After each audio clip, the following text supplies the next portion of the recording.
അവസാനം മുഖ്യമന്ത്രി പിണറായി വിജയനും PV അൻവർ MLAയെ കൈവിട്ടു. നിലമ്പൂർ MLA PV അൻവറിൻ്റെ ഉടമസ്ഥതയിലുള്ള കക്കാടംപൊയിലെ കുട്ടികളുടെ പാർക്കിന് ലൈസൻസ് ഇല്ല എന്ന് സർക്കാർ തന്നെ ഹൈക്കോടതിയിൽ അറിയിച്ചിരിക്കുകയാണ്. ലൈസൻസിനായി അപേക്ഷ നൽകിയിട്ടുണ്ടെന്നും സർക്കാർ ഹൈക്കോടതിയിൽ മറുപടി നൽകി കഴിഞ്ഞു. എന്നാൽ അൻവർ നൽകിയ അപേക്ഷയിലെ പിഴവ് കാരണം ലൈസൻസ് നൽകിയിട്ടില്ല എന്നും സർക്കാർ ആവശ്യപ്പെട്ട അനുബന്ധ രേഖകളൊന്നും അൻവർ ഹാജരാക്കിയിട്ടില്ലെന്നും സർക്കാർ കോടതിയെ അറിയിക്കുകയുണ്ടായി. അതായത് ഇപ്പോൾ ലൈസൻസ് ഇല്ല എന്നാണ് അർത്ഥം. എന്നിട്ടും അവിടെ പാർക്ക് പ്രവർത്തിക്കുകയാണ്. അപേക്ഷയിലെ പിഴവും രേഖകളൊന്നും നൽകാത്തതും ഉറപ്പുണ്ടായിട്ടും ലൈസൻസ് നൽകിയിട്ടില്ല എന്നത് വാസ്തവമാണെന്നിരിക്കെ ലൈസൻസ് ഇല്ലാതെ എങ്ങനെ ആ പാർക്ക് പ്രവർത്തിക്കും എന്നാണ് കോടതി സർക്കാരിനോട് ചോദിച്ചത്.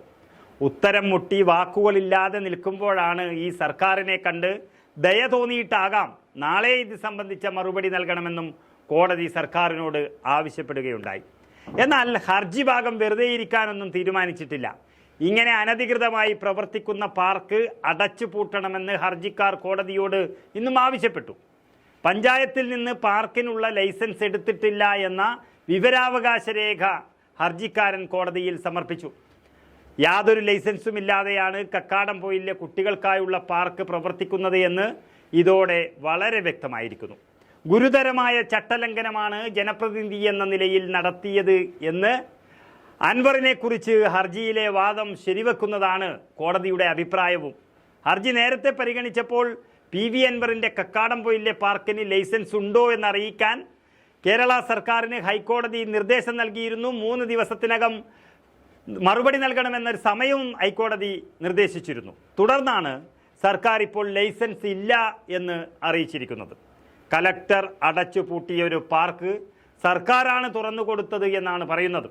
അപ്പോൾ ഒരു MLAയുടെ അനധികൃത പരിപാടിക്കും തോന്നിയവാസത്തിനും കൂട്ടുനിൽക്കുകയാണ് ഇവിടെ പിണറായിയും അദ്ദേഹത്തിൻ്റെ സർക്കാരും ചെയ്തിരിക്കുന്നത്. പക്ഷേ കോടതി തട്ടിപ്പ് കണ്ടുപിടിച്ചതോടെ നെഞ്ച് പിടച്ചുപോയ പിണറായി വിജയൻ്റെ സർക്കാർ അൻവർ MLA നടത്തിയത് തട്ടിപ്പാണെന്ന് കോടതിയിലും വിളിച്ചു പറഞ്ഞു. തട്ടിപ്പിൻ്റെ പേരിൽ ആകെ മുങ്ങി നിൽക്കുന്ന പിണറായി വിജയന് മകളെ രക്ഷിക്കാൻ കഴിയാതെ നിൽക്കുമ്പോൾ പിന്നെന്ത് അൻവർ MLA?